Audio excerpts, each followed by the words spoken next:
Hi, this is Korean Choices in Criminology, a podcast describing the life stories of prominent scholars in criminology, created by Network Safe Places at KTH, the Royal Institute of Technology. We would like to gain insights into their professional journeys, the factors and motivations behind their entry into the field of criminology, and their career accomplishments. We hope these interviews can serve as a source of inspiration for you who is a student or early career scholar. During these interviews, we aim to discover their past and present research passions. If you have comments or suggestions, please contact us via our website. Thank you and enjoy. Hi, my name is Johannes Johanidis. I'm a PhD student at Royal Institute of Technology at Stockholm, Sweden, KTH, and also a member of Urban and Community Safety Research Group. We are here today at Philadelphia, the venue of an annual meeting of American Society of Criminology. And it's a great pleasure for me to introduce you today's guest, Professor John Eck, professor in criminal justice at the University of Cincinnati. She has written extensively on place management, place effectiveness, drug markets, crime patterns, and crime prevention. And his book on place management and crime, a significant work in the field, describes the theory and evidence of a form of social control, known management. Hi, John. Good morning. Good morning. How are you doing? It's a pleasure to talk to you. Thanks for taking the time to meet us before we start. Can you give us some background information on you? Yes. As you said, I'm John Eck. I teach at the University of Cincinnati, at least for the next year until my retirement. I focus on police effectiveness, crime prevention, and increasingly writing. So I teach a class in writing to graduate students and very much enjoy that part of my work. So I've been teaching for the last a little over 25 years now, but had a long career before that. So academic is my second or third career. Okay. Nice. Yeah. So if you look back in time, what initially sparked your interest in criminology? And how did you get involved in research in the field? It's sort of in a strange sort of way, but it's also a very common way. I was undergraduate at the University of Michigan. It's a great school. I was taking a lot of different classes in different departments. And somewhere, I think in the first semester of my junior year,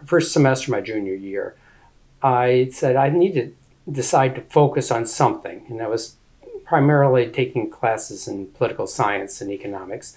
So I said, okay, I'm going to either focus on foreign affairs, international security, or criminal justice and criminology. So I had classes in both.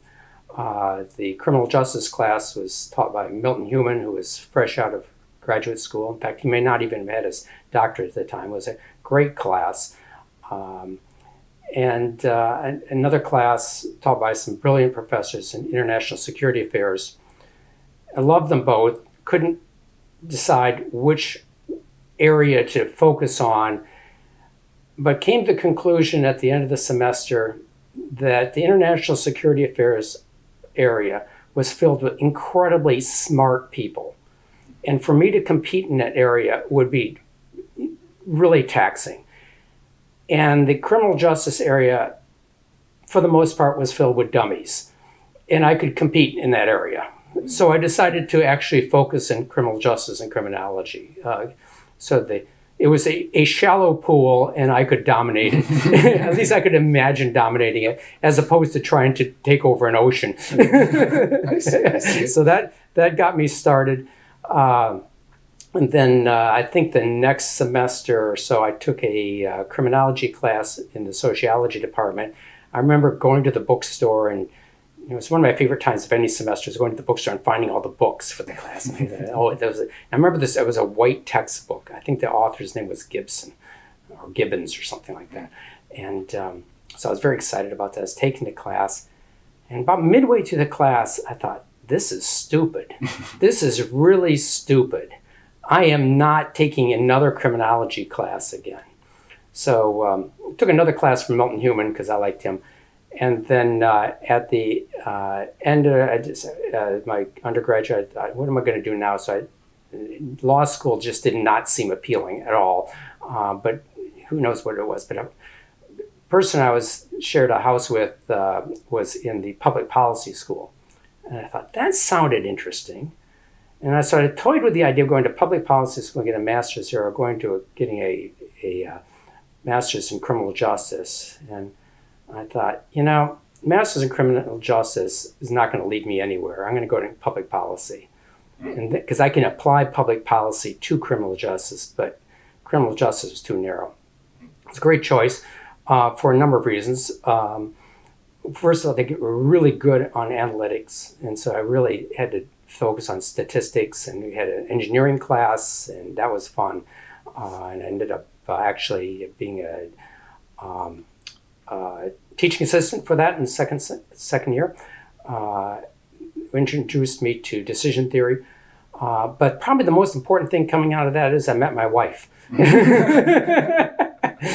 the first semester. And when we graduated, both got jobs in Washington, D.C., and got married, and then went off to Washington. And I spent, good 17 years working for the Police Executive Research Forum, which was a membership organization of chiefs of police and sheriffs from around the United States, a couple from Canada.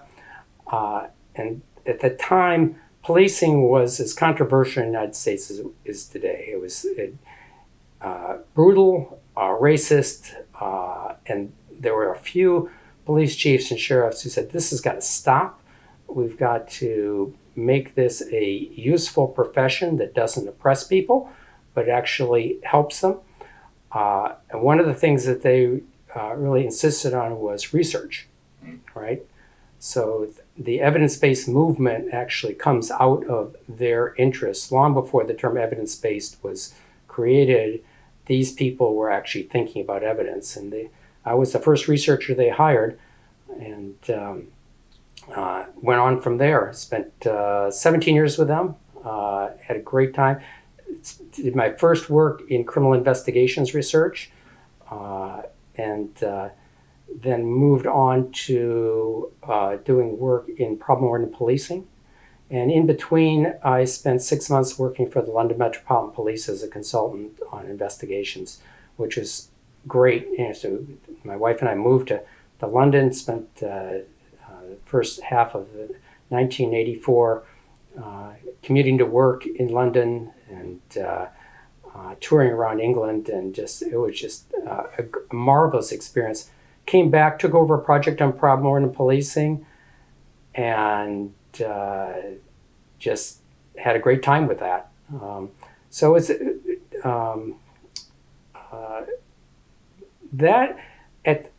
that experience turned out to actually have a number of important things for me. First of all, it gave me the confidence that actually I could do something useful. Second, it switched slowly my interest from the administration, the internal workings of police organizations, to the problems that the police faced on the ground. And I started to realize how little we actually knew about crime. Actually, sort of dawned on me why I was so unhappy with criminology early on, because I didn't know anything about that was useful. And so I had a drift from this interest in the administration of investigations work and patrolling and that type of stuff to the crime patterns. Somewhere in the early 90s, I fell under the clutches of Ron Clark and Paul and Pat Branningham and Marcus Felsen and the early environmental criminologists. By that time, I'd gone back and was getting my doctorate in criminology of all possible things. I mean, it's ridiculous when you think about it. The University of Maryland was a great place for me because first, it was 15 minutes from my house, and it had in-state tuition, right? It was the top criminology department in the country, maybe the world, who knows. And their classes were in the late afternoon, and my boss said I could as long as I got my other work done, I could do this. He was very supportive. So I took total of 4 classes, right? 2 in stats, and 1 policing class from Larry Sherman, which was great. And he looked at me and said, "Why are you taking this class?" And I said, "I've never had a formal class in policing. I want something organized. I want to see this discipline not as a collection of mishmash of things I wanted to sort of." And then, so that was the first. And he said, "Well, you realize I'm using one of your books as a textbook." And I said, "That's okay." He made me give a lecture on that. The other class was in criminology from Raymond Paternoster, who was a great professor. He taught me a couple great lessons. One was sort of the history of criminological thought, which my mom has always been interested in history. So the history of how the people came up with these ideas and evolved was really important. So I never saw the theories as stagnant, but there was this movement of things, which was, to me, is very important. And he also taught me that you could bring your dog to class. Oh. He had a big dog, and the dog always showed up in the second half of the class, and 2 of the students were scared of dogs, so they would try to feed the dog so the dog would go away. And I thought, this is dumb. People don't know dogs. Dogs stayed next to them. And I would have been perfectly happy to have the dog next to me, but I wasn't feeding it chips.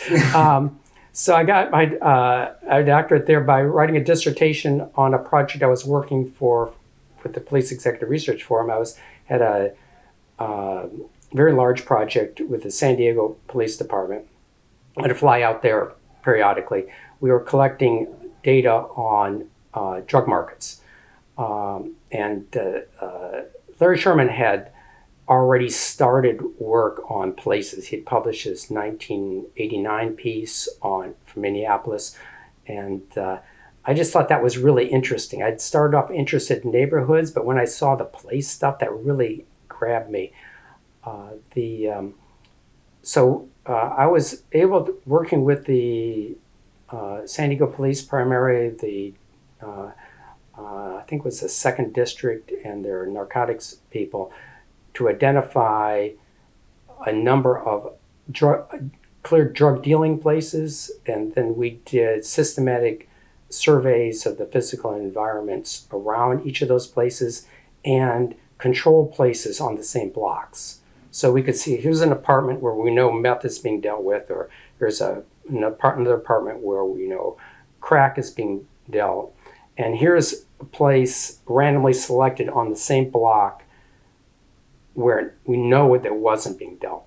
What's the difference between those places, right? So that experience was the origins of the notion of place management. I remember going out there, and I'd have all this data on my laptop, and I'd be working on the plane. I'd get in to throw the laptop in the hotel room, call up the police department saying, and one of their narcotics guys would come over. We'd go on a tour, and I'd rant about all the stuff I'd found. I remember it was a more seasoned detective. He would just nod, right? He wouldn't say much. He would just nod. And then he said, "Let's go over and look at this place." He wouldn't say why. We'd just drive over there, and we'd look at it, and he didn't describe it. It completely violated everything I thought my data showed, right? It was completely wrong, right? It was the best critique of a dissertation ever by this cop. I mean, he wasn't trying to trick me, but he was acting like an educator should. It was very Socratic in his way of showing me the places and showing where I was wrong, but not just saying I was full of crap, which I was. Mm-hmm. Right? And from that, I started to see he would start naming who owned places, and he said, this place is owned by this woman who's married to this person who works for a law enforcement agency, and there's all this drug dealing going on there, and she can't deal with it for this reason. And then he'd say, there's this guy who owns this other place, and we were trying to help him out, and he went to there's like a Home Depot or big warehouse kind of hardware store, and he couldn't get credit. And they were talking about people who owned places. And then we started looking at the data. The drug dealers were preferentially picking up on the very small apartment buildings, right? And I calculated the statistics that if they were randomly picking places, they would have been more or less in the bigger places because there were more units to have, but they were going to these small ones. And that told me there was something about the inability of these people to actually run their place that was causing this. And about that time, I attended an American Society of Criminology meeting in San Francisco, and Paul and Pat Branningham were there, and they invited me to a party and took me to dinner. And by the time that conference ended, I was a full-fledged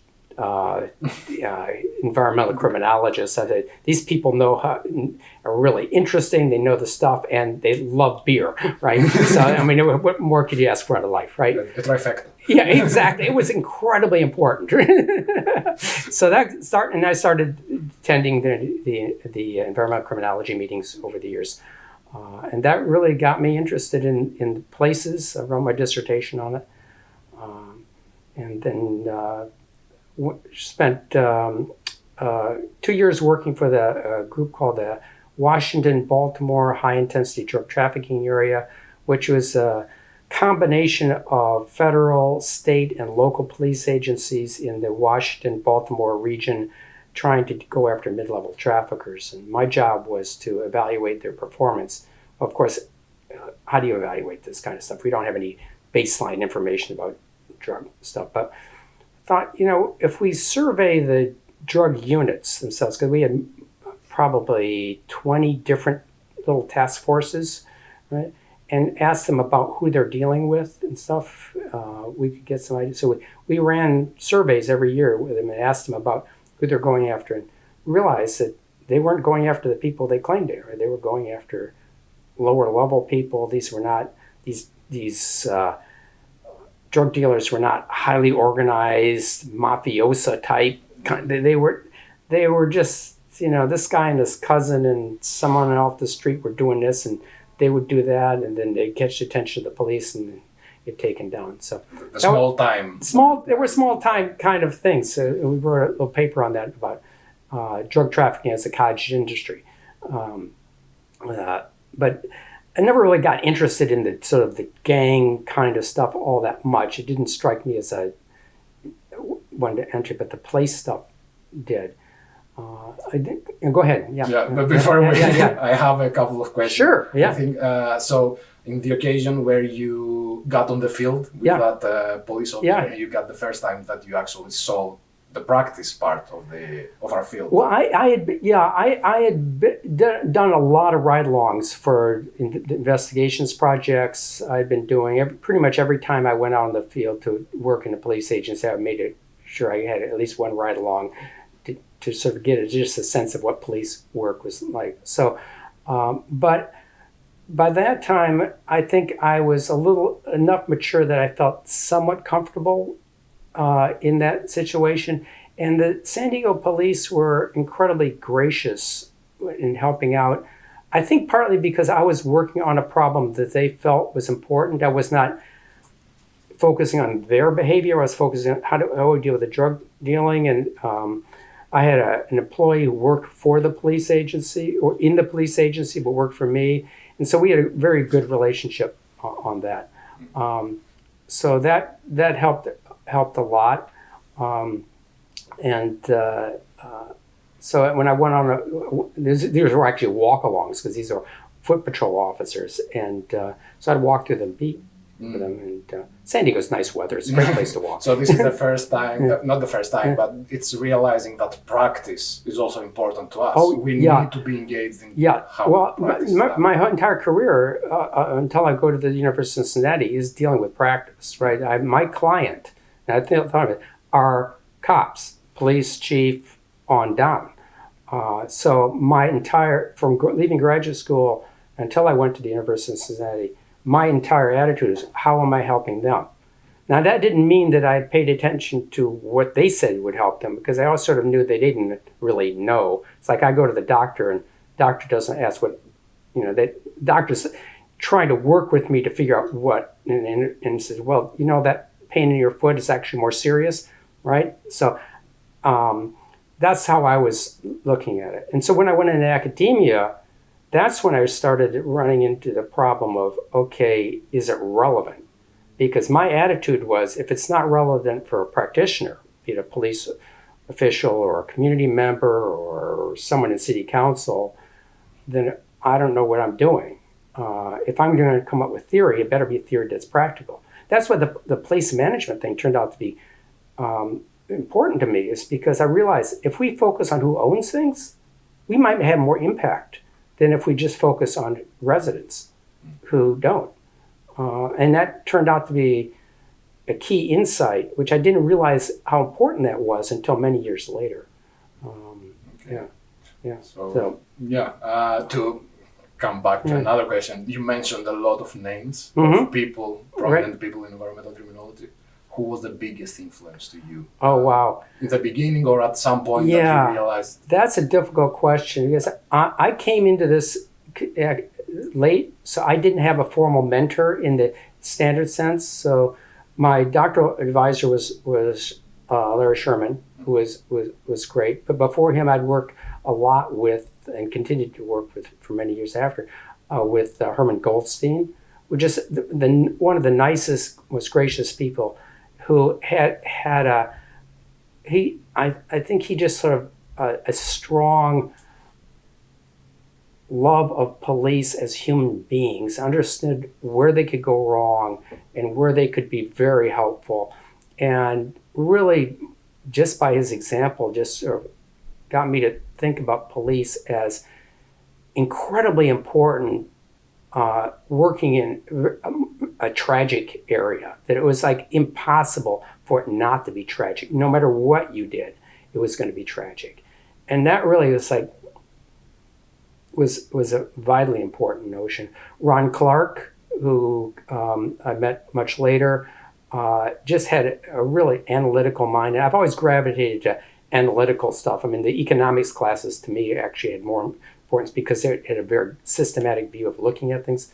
So I liked his way of doing things. Paul and Pratt Banningham were just being so inviting me, and they had a very cool theory about how things worked and made sense, right? And Marcus was very sharp. So it was there was a collection of people. There was not one person who I particularly gravitated to. Yeah, it was in some sense it was sort of fortunate, and I was sort of raised by a bunch of parents as opposed to one.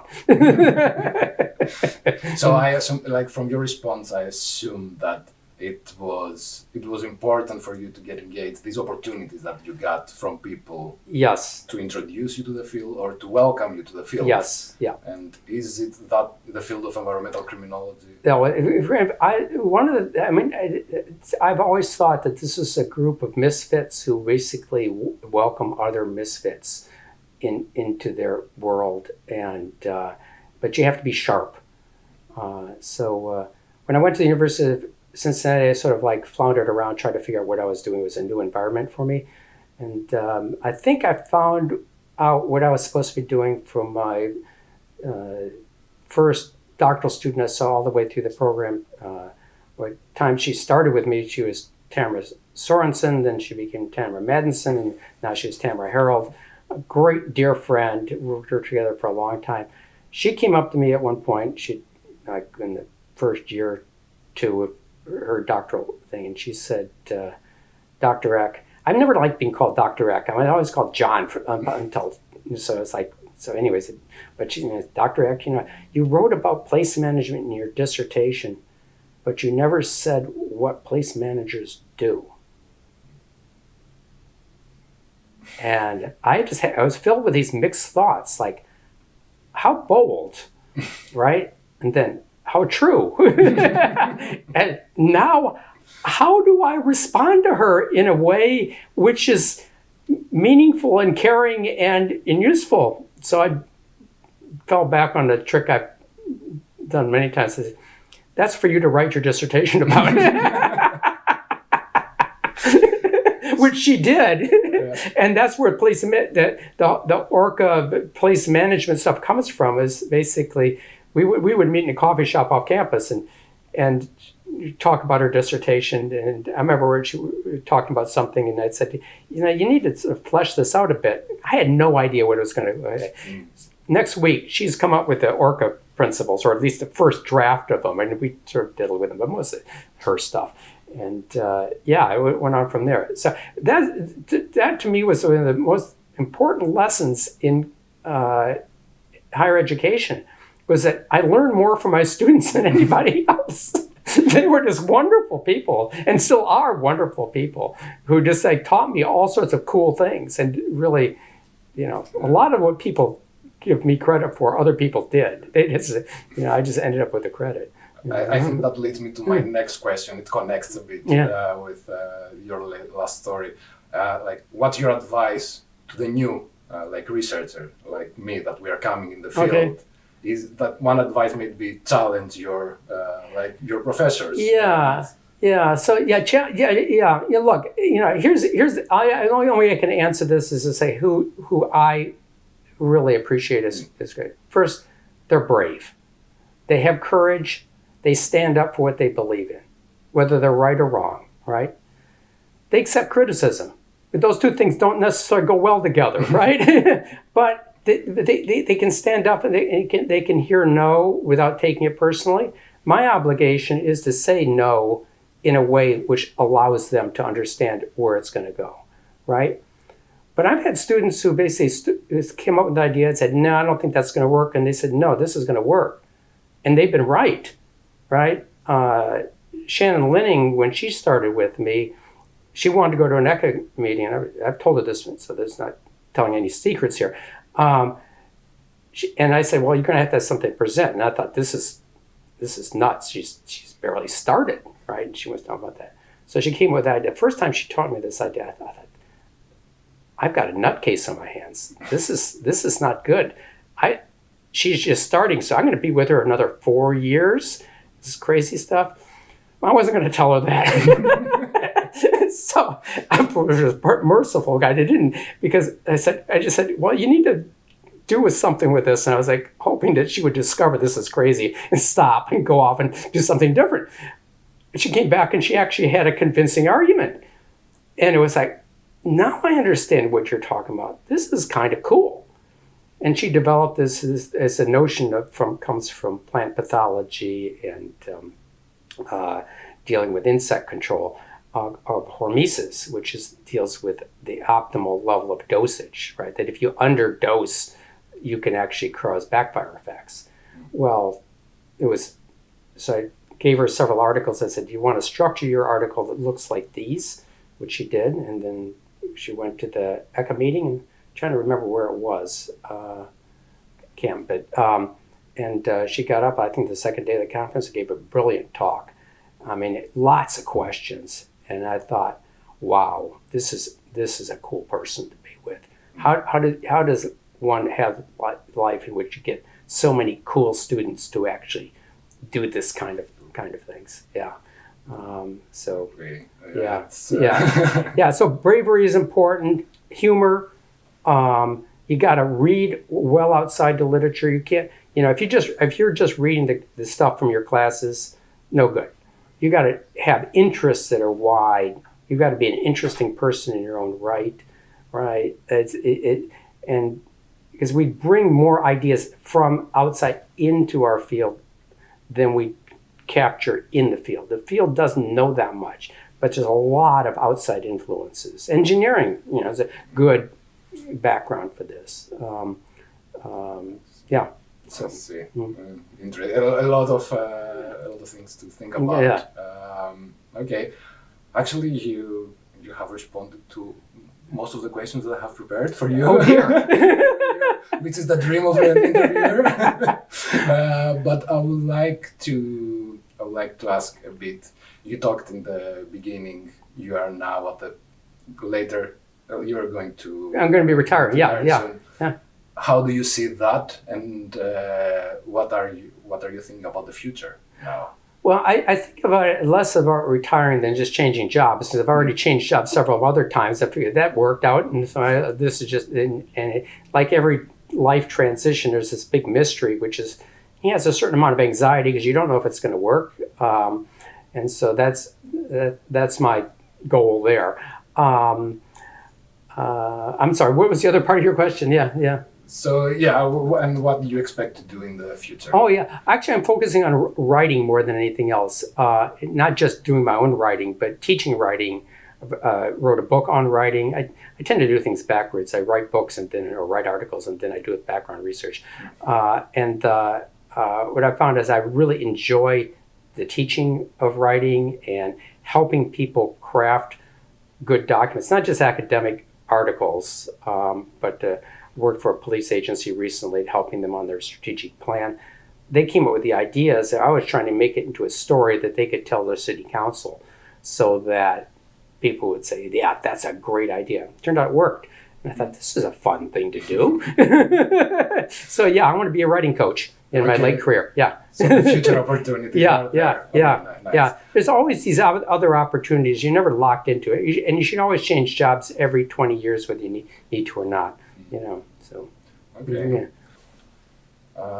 So on another question, an important one for me, that I'm new to this field, how would you envision your research field, the research field that we are in the 20-year time frame?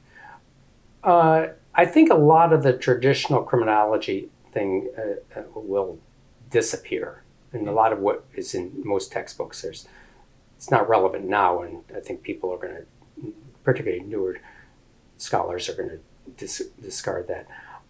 In my particular area, I think the environmental criminology thing is going to dominate. I think it's going to permeate a lot of other areas. Sometimes I think the area I focus on, place management, really should be taught in business schools, because it really deals with how business operations and how they should think of crime. Little I know about business schools, they don't talk about crime that much, which is unfortunate because every business faces that. I think there's going to be a lot more of application in the cyber area, which I know very little about, but from what I can gather, it really is important. Since I focus on how people manage physical places and what that does to keep crime down or allow crime to take place, if you think about the cyber area, each one of those things, it's not a cloud. They're physical structures, servers, right? IP addresses, right? So if we think about it, it's still physical, right? It just happens at a distance, right? Well, someone owns that server. They own that piece of hardware that allows you to host your podcast, right? They have rules. It's very much like place management, right? You can think of it as virtual place management, but it's still place management, right? I think that's where it's going to be vitally important, because we see the enforcement taking place in the cyber area. It's not the traditional police patrols and stuff. There's a lot. It's largely private. There's certain national policing organizations that get involved in this, but most of the work has to be done by private sector people who own these things. Right? The FBI in the United States cannot take over a privately held server without a court order, right? So in order to get Facebook or anyone else to do something, they've got to work through the place manager, right? So I think that's going to be a big area over time. It's not going to be the application of enemy theory or social disorganization or collective efficacy. No one outside academia cares about collective efficacy on the web or anywhere else, right? It's a very practical stuff that needs to get done by people who own and operate things. And it's simple in that respect, and I don't think that's going to change at all, right? Yeah. Unless government takes over these entities and runs them themselves, in which case they become the place managers, right? So the government, yeah. Yeah, I don't see that happening. I agree. Most of it, yeah. Yeah, So yeah, other than that, it's really hard to forecast the future. I could not have predicted where I would be today 20 years ago. There's so many uncertainties about that. So I'll probably be wrong. There'll probably be something else that comes about. You know. Choice theories. Yeah, exactly. Yeah. Yeah. So I think it was a pleasure listening to you talk. I think I would like to hear like a closing something from you, a closing statement, something you gained from all these years of involvement in this field. Yeah. Experience. Well, first of all, it's very frustrating at times because, particularly in the U.S., because we go through these ups and downs of crazy, let's use enforcement and then let's never enforce anything, and it goes back and forth. And everybody, of course, is an expert. So, I try not to tell people outside of my work environment what I do because I end up in a dumbass conversation. But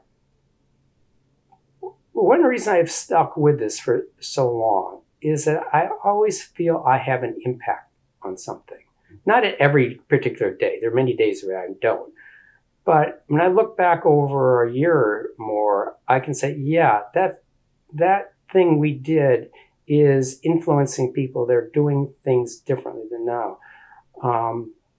And having some connection to the real world and changing people's lives was really what kept me going. Very early on, in meeting on this very early problem-oriented policing, there was a detective who was part of a team I was working with. He came in one day and he said, "I love investigating homicides. It's great work. I enjoy it, but I really want to prevent some." And he started working on a domestic violence project to reduce the number of women who were killed in domestic violence. And it seemed to work. And it just struck me that that's really what it's all about. Every time I read something where a police officer or a community members have used one of the little techniques that myself or one of my colleagues have developed over the years, I always have this feeling there's a teeny weeny sliver of that life, that improvement in life, which I get credit for, right? So, if that life is worth several $1 million, however one values this thing, maybe I get 1/10 of a cent, right? But that keeps me going on this stuff. That this is important, and that's what I try and get my students to think about. Is like, do something that makes a difference. It's not just a publication. Yeah, it's fun publishing things and seeing your name in print. That's great stuff. But what you want to do over the lifetime is to feel that you have helped people lead better lives than they would have if you had not been around. And if you can't do that, you might as well collect postage stamps. Yes, so it's yeah. true. Yeah. Thank you You're very welcome. much, and thank you to our viewers also that joined today, and we will see you again in another podcast of our sessions. Goodbye.